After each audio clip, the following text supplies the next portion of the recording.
As we edge closer to Election Day, attention has increasingly turned to the down-ballot races. The big story now, can Republicans maintain control of the House and, in particular, the Senate? Today, the nonpartisan Cook Political Report released its new rankings, with Cook predicting Democrats will pick up 5 to 7 seats and will likely gain control of the chamber. In moments, we'll talk about it with former Speaker of the House, Newt Gingrich. But we begin tonight with Trace Gallagher reporting from our West Coast newsroom. Trace? And Megan, just like the old E.F. Hutton commercials, when Charlie Cook and his political report talk, people listen. And the reason Cook now says Democrats will pick up 5 to 7 seats in the Senate and regain control is that Republican senators in toss-up states can no longer run their own races because Donald Trump is drowning them out. The report says the slow leak in the GOP Senate balloon came the day the Access Hollywood tape went public. And trying to turn the tide with only 2 weeks left could prove difficult at best for 2 reasons. One, the Clinton campaign feels emboldened and is now pumping millions of dollars into the races of down-ballot candidates. And 2, early voting is underway in more than 30 states. And traditionally, Democrats perform better than Republicans in early voting. Experts say the GOP's best hope is to convince casual Republicans to go to the polls so Hillary Clinton doesn't walk into the White House with a blank check. In fact, voter turnout will likely be the difference in the battle for Harry Reid's Senate seat in Nevada, where former Nevada Attorney General and Democrat Catherine Cortez Masto is deadlocked with Nevada Republican Congressman Joe Heck. The fear for Republicans is that Hillary Clinton dominates the race along the eastern seaboard before the polls even close in the West, and some Republican voters in Nevada might then decide to opt out of voting. We should note that Republican incumbent Senators Kelly Ayotte in New Hampshire and Marco Rubio in Florida are also locked in do-or-die races, but both of them are still holding small leads. As for the House, Democrats would need to pick up 30 seats to regain control, but for now, even the most optimistic polls give them a net gain of just 10 to 18 seats. So it looks like the GOP holds the House. Megan. Trace, thank you.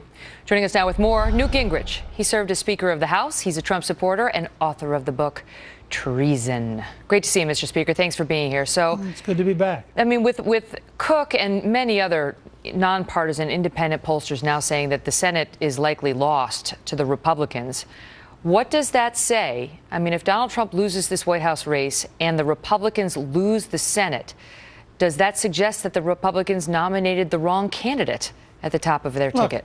The next 2 weeks are a contest of 2 parallel universes. I just listened to that report. First of all, I used to hang out with Charlie Cook when he would explain that Donald Trump was hopeless and would not get the nomination.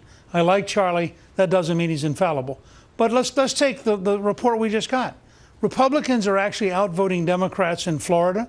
They're outvoting Democrats in Pennsylvania. That's unprecedented. They've cut the Democratic lead. You predict a win in Pennsylvania? I think they might. Really? You think Trump's going to win Pennsylvania? Look, all I can report to you right now is they're outvoting the Democrats in early voting, which is also true in Florida, which is unprecedented. But all of the polls in Pennsylvania have her winning. What?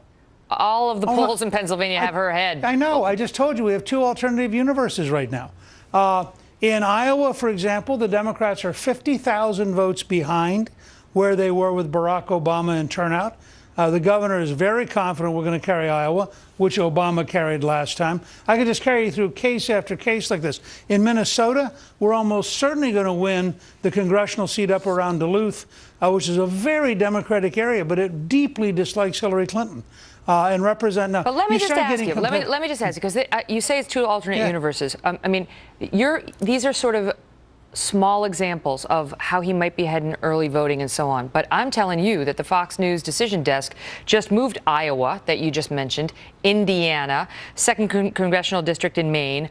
All of them moved left, moved more likely to vote for Hillary Clinton. And in fact, all of the moves that have been on this map over the past 3 weeks by Larry Sabato, by Cook, by the Fox News decision desks. These are nonpartisan outlets that are just trying to call the electoral scoreboard. They're not nonpartisan outlets. Every outlet you described is part of the establishment. Fox News, really? Are we? I don't think so. And every state they've moved it to the left, towards Hillary.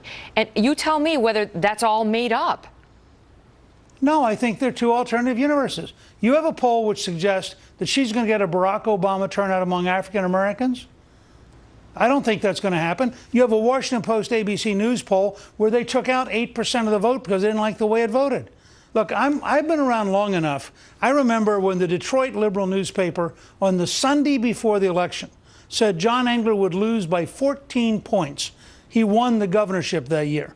I don't take polls as seriously as people who've never run for office. But your candidate, I can tell you. Your candidate loves them and has touted them from the beginning. And he's been behind in virtually every one out of the last 40 polls that we've seen over the past month. That's the reality. Look, if you want to assume the election's over, skip the next 2 weeks and we can talk about the future. I'm not assuming Fine. anything. I'm asking you whether you believe your candidate's behind based on these numbers and what it says about the down ballot races. I believe the odds are at least 1 in 3 and maybe better than that the difference in intensity and the difference in determination and the degree to which Hillary Clinton is clearly the most corrupt, dishonest person ever nominated by a party all mean that the odds are pretty good she's not going to win. Now, I actually believe that. This is not just because I'm for Donald Trump. I actually believe the American people so let me ask you about that. By this. So let's assume she is corrupt, right? She was just as corrupt 3 weeks ago and 3 months ago. And she would have been corrupt and collapsing physically on September 11th of this year. And her poll numbers tanked. But then you know what happened. He had a rough first debate.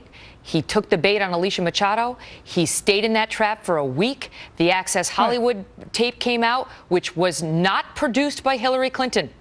That was Trump on camera talking about grabbing women. Look, I just heard you go through this with Governor Pence. I get it. I know where you're coming from. But let me point out something to you. Sure. The 3 major networks spent 23 minutes attacking Donald Trump that night and 57 seconds on Hillary Clinton's secret speeches. You don't think this is a scale of bias worthy of Pravda and Izvestia?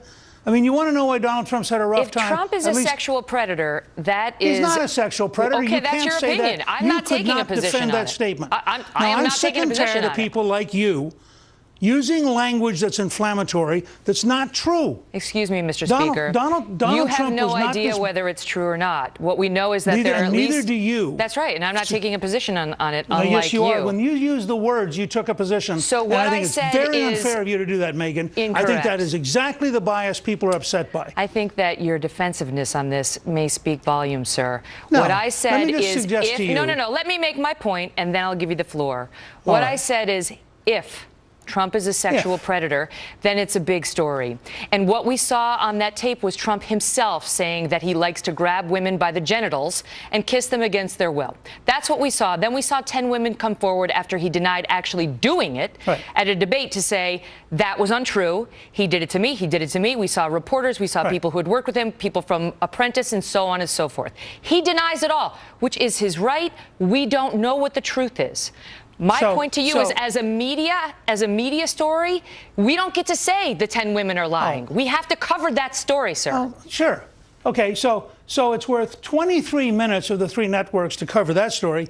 And Hillary Clinton, in a secret speech in Brazil to a bank that pays her $225,000, saying her dream is an open border where 600 million people could come to America. That's not worth covering. That is worth covering. You want to go back through the tapes of your show recently? You are fascinated with sex, and you don't care about public policy.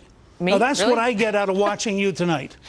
You know what, Mr. Speaker? I'm not fascinated by sex, but I am fascinated by the protection of women and understanding what we're getting in the Oval Office. And I think the American voters would like to know. And therefore, we're going to send Bill Clinton back to the East Wing because, after all, you are worried about sexual predators. Yeah, listen, it's not about me. It's about the women and men of America. And the poll numbers show us that the women of America in particular are very concerned about these allegations and in large part believe that they are a real issue.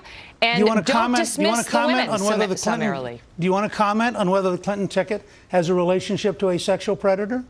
We, on the Kelly File, have covered that story as well, sir. I will tell you the polls. I just want to hear you use the words. I want to hear you use the words, Bill Clinton, sexual predator. I dare you. Say Bill Clinton, sexual predator. Mr. Speaker, disbarred we've covered... by the Arkansas bar? Disbarred by the Arkansas bar. $850,000 penalty? Excuse me, sir. We on the Kelly File have covered the Clinton matter as well. We've hosted Kathleen Willey. We've covered the examples of him being accused as well, but he's not on the ticket. And the polls also show that the American public is less interested in the deeds of Hillary Clinton's husband than they are in the deeds of the man who asks us to make him president, Donald Trump. We're going to have to leave it at that, and you can take your anger issues and spend some time working on them, Mr. Speaker. Thanks for being here. And you too. And you too. You too. So we're taking your thoughts on that. Facebook.com/The Kelly File. As we get into the home stretch, a high-ranking retired commander is taking part in a brand new ad for Hillary Clinton. Four-star General John